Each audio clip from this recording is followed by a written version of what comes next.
سیدنا۔ بسم اللہ الرحمن الرحیم۔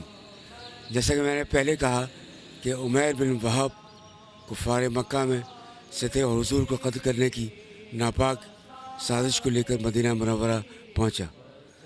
جب وہ مدینہ منورہ مسجد نبوی کے باہر تھا تو حضرت عمر فاروق اعظم رضی اللہ عنہ کی نظر ان پہ پڑ گئی اور وہ اندر تشریف لائے مسجد نبوی میں، اور حضور اکرم صلی اللہ علیہ وآلہ وسلم سے عرض کی کہ یا رسول اللہ، عمیر آیا ہے اور اس کے ارادے ٹھیک نہیں رکھتے۔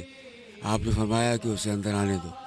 حضرت عمر فاروق اعظم رضی اللہ عنہ عمیر بن وہب کی تلوار کا دستہ ہاتھ میں پکڑ کر اس کو اندر لے کے آئے تو رسول اللہ نے فرمایا کہ عمر اس کو چھوڑ دو، اور اس سے مخاطب ہو کر کہا کہ عمیر کس ارادے سے آئے ہو؟ اس نے کہا کہ سرکار، آپ کی خدمت، آپ کے پاس میرا بیٹا قید میں ہے، بدر کے قیدیوں میں سے، اسے چھڑانے آیا ہوں۔ آپ نے فرمایا کہ یہ تلوار کس لیے ہے؟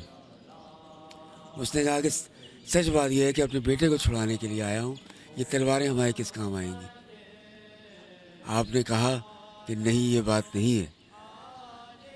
کچھ عرصے پہلے تم اور صفوان بن امیہ حتیم میں بیٹھے تھے، یہ اور یہ گفتگو ہوئی اور تم نے میرے قتل کی ناپاک سازش تیار کی تھی نا۔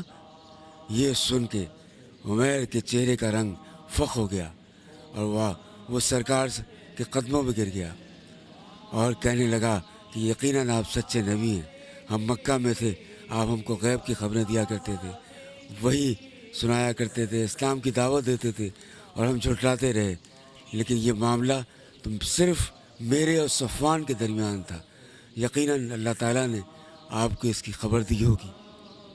یہ کہا اور کلمہ پڑھ کے مسلمان ہو گئے۔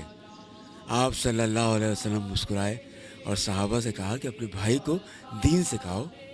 ادھر مکہ میں صفوان بن امیہ لوگوں سے کہتا پھرتا تھا کہ عنقریب مدینے سے اچھی خبر آنے والی ہے۔ ہر مدینے سے آنے والے مسافر سے پوچھتا